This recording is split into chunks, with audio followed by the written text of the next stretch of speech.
right, getting a sip of that morning coffee whilst we're recording this video. I wanted to talk a little bit about something that I feel a little bit guilty about because lately I've been deviating from my schedule and I've been deviating from my, shall we say, setup in life as well. You see, I preach the virtues of sleep pretty much every single day. Sleep is important for you, especially getting consistent, proper sleep and also getting regular hours of sleep. Well, forgive me, people, for I have sinned. Or rather, should we say, forgive me, Father, for I have sinned. Well, sinned or sinned. But I've deviated from that framework. So, for the past, or not for the past couple of days, but lately, I had a stint where I chose to oversleep just to see how my body would react, and it was pretty interesting. So I'll give you the full detail and the full breakdown. Usually, I go to bed at around 9:45 p.m. in the evening, and usually I get up in the morning at 5:45 a.m. Right? So that's 8 hours of sleep, or 8 hours of allocated bedtime. Regrettably, I don't sleep. I'm not one of those people who boom instantly goes to sleep when I hit the bed. I need to sort of like lay there and relax and try not to think about anything else. And gradually, I'm drifting far away into dreamland.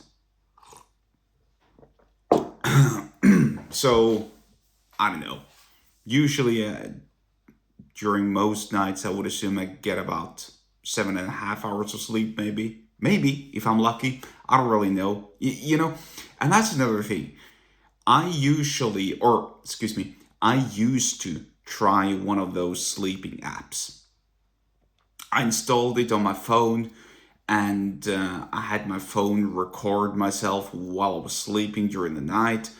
That app recorded how many times or for how many minutes I was snoring, how many hours of sleep the app suggested I got. Also, I think I'm not sure about the temperature. Obviously, not no, actually, it recorded the temperature as well because the idea was you were supposed to take your phone and put it under your pillow, and then sleep with your head against the phone, so the phone could probably pick up how many times I turned around in bed, maybe even suggest what sort of temperature was in the bed and so on. And I got this whole litany, this whole list of items to go through in the morning every single day when I woke up. But here's the point. That made me more stressed. Because let's say the app suggested I slept only for 5 hours, 5.5 hours, and it would say something like, caution, you only slept for 5.5 hours this night. Usually you need eight hours of sleep. This is really bad. You should fix this. Well, guess what that does to me? It stresses me out. It makes me even more stressed. And now that I'm more stressed and more focused on sleeping, I will sleep worse because I'm already in a heightened state of stress. So this just adds on. It's another layer of complexity. Not only that, but the app also suggested that I snored for, I don't know what it was, half an hour or maybe sometimes an hour, 45 minutes. It was a lot. It was way more than I thought. And also I would get these suggestions about, or these elaborations rather, about how the app, about how this could cause all sorts of diseases and conditions and bad stuff, right? So to summarize, that sleeping app made my life worse. It made my state worse. It caused me to be stressed out and actually more burnt out because I would constantly have this thing in my head where I always was worried about my sleep. Oh, maybe I'm not getting enough sleep. Maybe I'm gonna die. Maybe I'm gonna get cancer. Maybe I'm gonna get Alzheimer's disease because that could be tied into poor sleep. right? It would just make things worse. So that's one reason why number one, I remove the app after a couple of weeks, and number two, I'm never ever gonna get one of them wearables. You know, one of these rings. What are they called? Aura rings or whatever. Never. Simply because I don't want another litany of items to get stressed over and worked up about. Really, I don't need it. Here's what I do need. I need to feel fully rested. And as such, if I go to, and that's why I'm keeping things simple. Instead of having this wearable item that's supposed to track every single tiny little thing in my body, how about I just focus on the big stuff, right? The big stuff, as in getting enough sleep every single night, 8 hours a night, going to bed at the same time, and getting up at the same time. That's it. That's all you need. And obviously, now the lights are on in my apartment, but obviously, lights off. It should be preferably cool, and it should be preferably quiet, right? It's as simple as that. You don't need anything else. Anyway, so I'm there. I veered way off of track. So let's get back to the original point here. Usually, with all that in mind, I do 8 hours of sleep every single night. I get up, like I said, at 5:45 a.m. in the morning, and I go to bed at around 9:45 in the evening.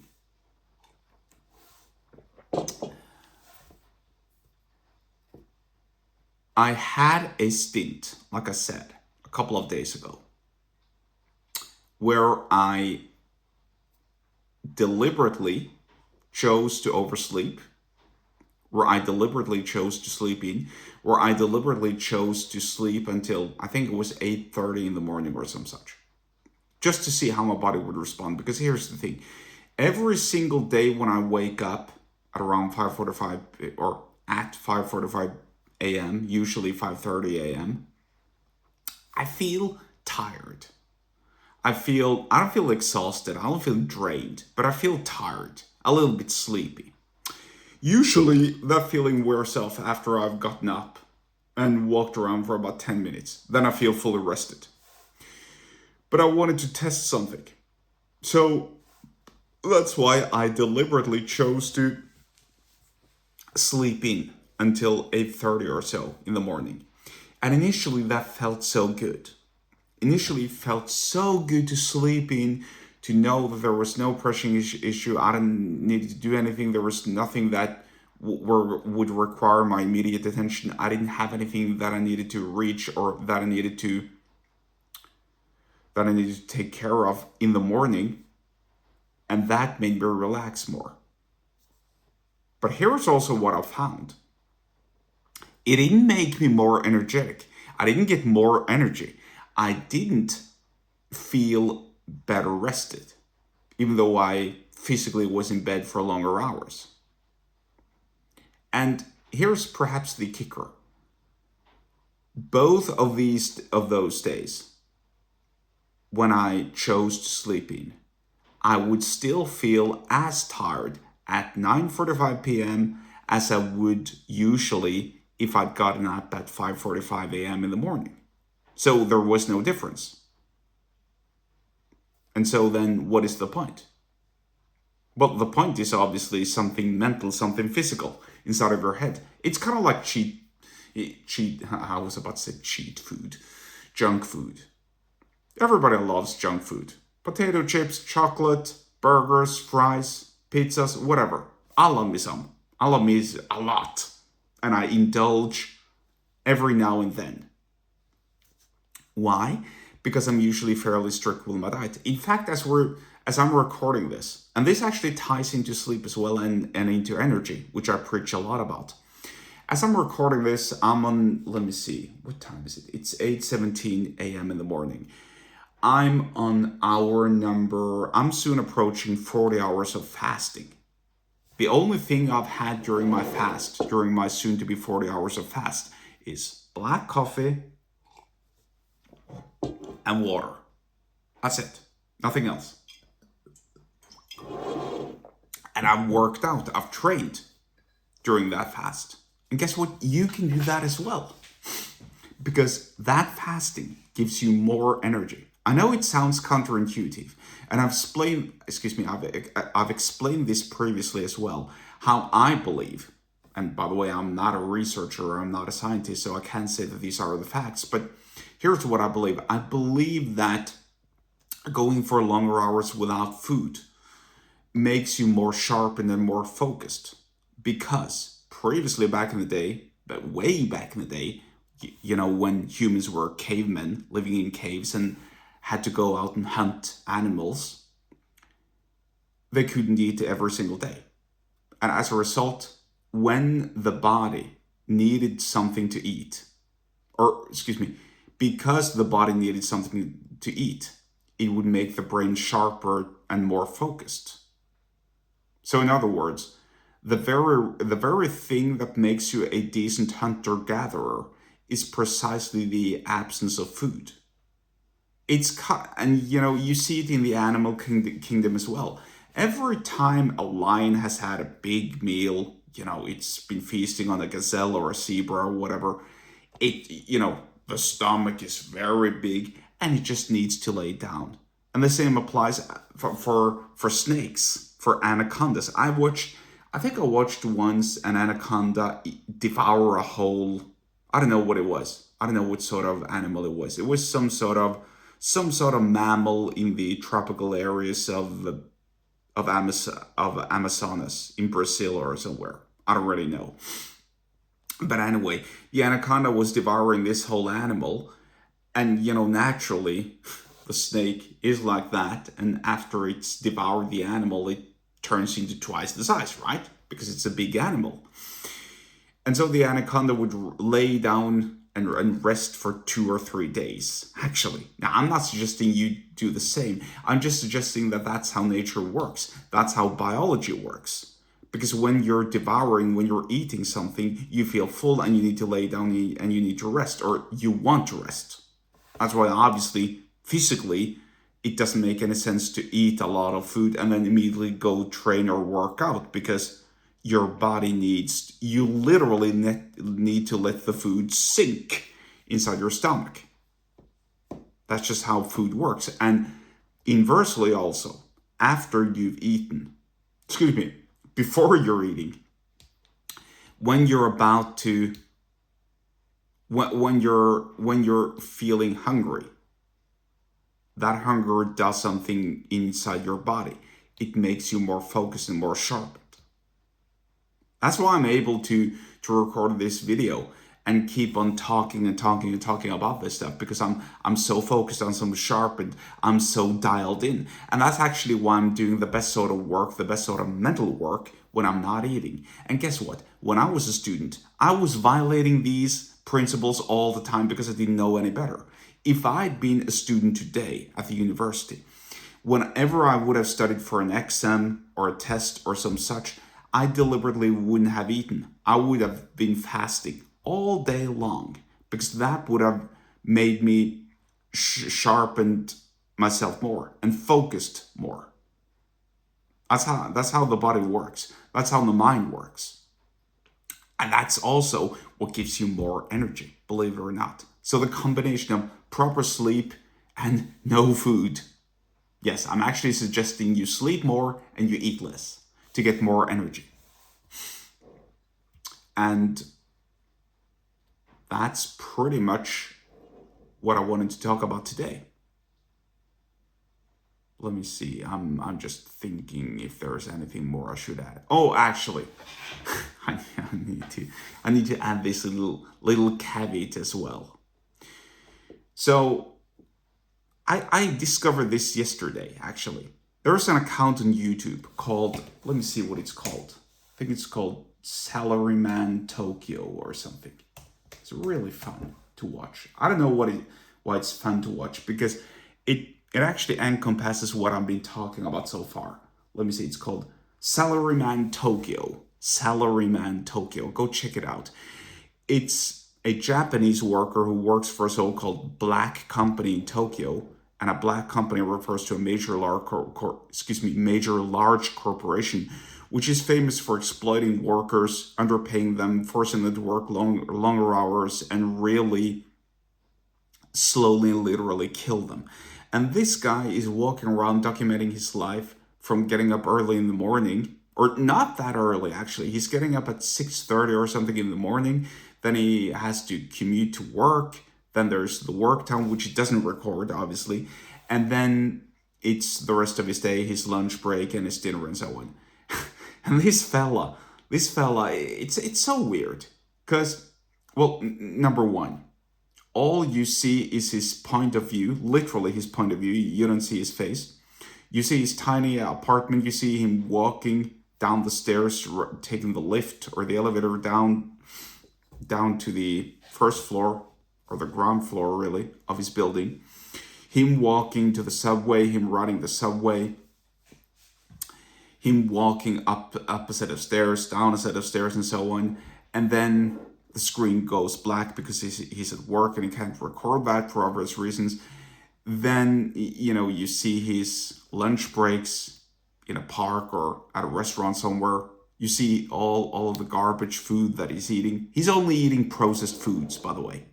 And he keeps referring to the fact that he needs to lose weight, which is so hilarious because every time he eats food, I see him eating buns, bagels, also some sort of sushi or some sort of sushi roll-ish thing, and it's all wrapped in plastics. Oftentimes he microwaves that plastic. I mean, it just sounds awful, especially for his metabolic health. But anyway, there is sound, but there is no conversation in the videos. All you hear are the surrounding sounds. You don't hear him talk. You don't hear him talk to his colleagues. You hear people talking in the background, and you hear all these sounds. So, for example, if you're inside the room and you hear the sound of the coalescent lights, right? The background noise, and you hear the traffic as well. And, obviously, that's a soul-sucking environment that this poor fella is living in. It's awful.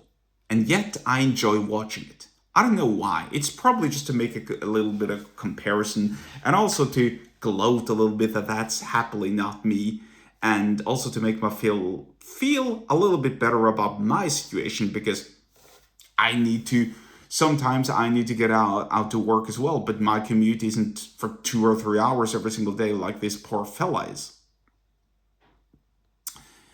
And in terms of energy, it's so interesting to see other people, how they're slowly ruining and destroying their own lives. And yet they keep complaining about low energy and so on.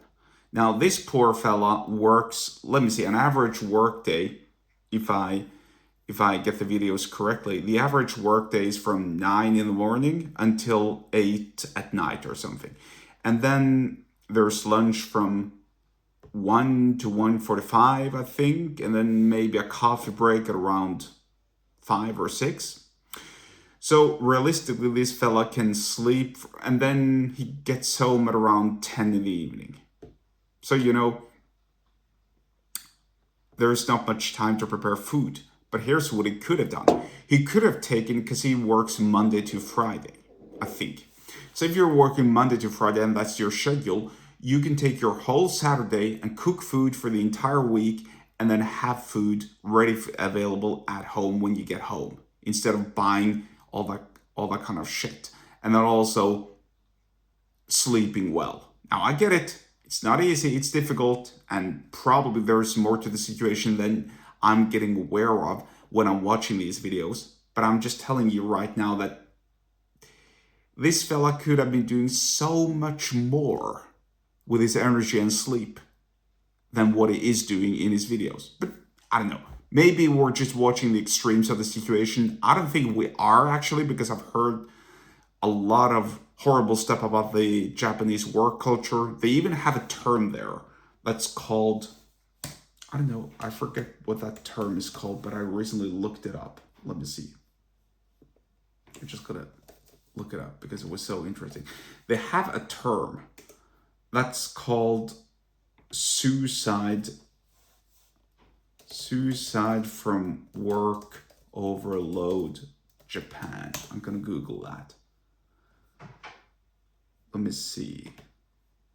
Karashi? That can be translated into overwork death. But that's death from overwork. But they also have a term that's called suicide. Yes, here it is. Okay, I'm gonna read from the Wikipedia article. You guys can look it up yourselves.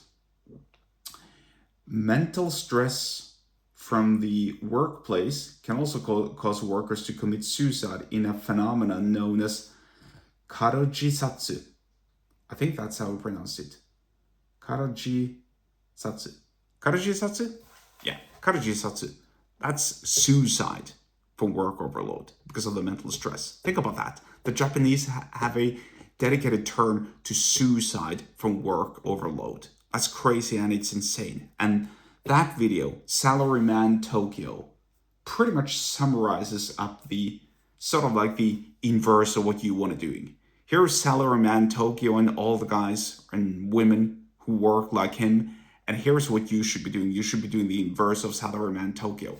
So if you want a good view, a POV, literally a POV of what not to do when it comes to work, go watch Salaryman Tokyo's videos. And also, if you want to learn more about energy and how to get your energy up using simple and efficient tricks and tips, get subscribed to my email list. The link to do so is below this video in the episode description, and I'll see you there.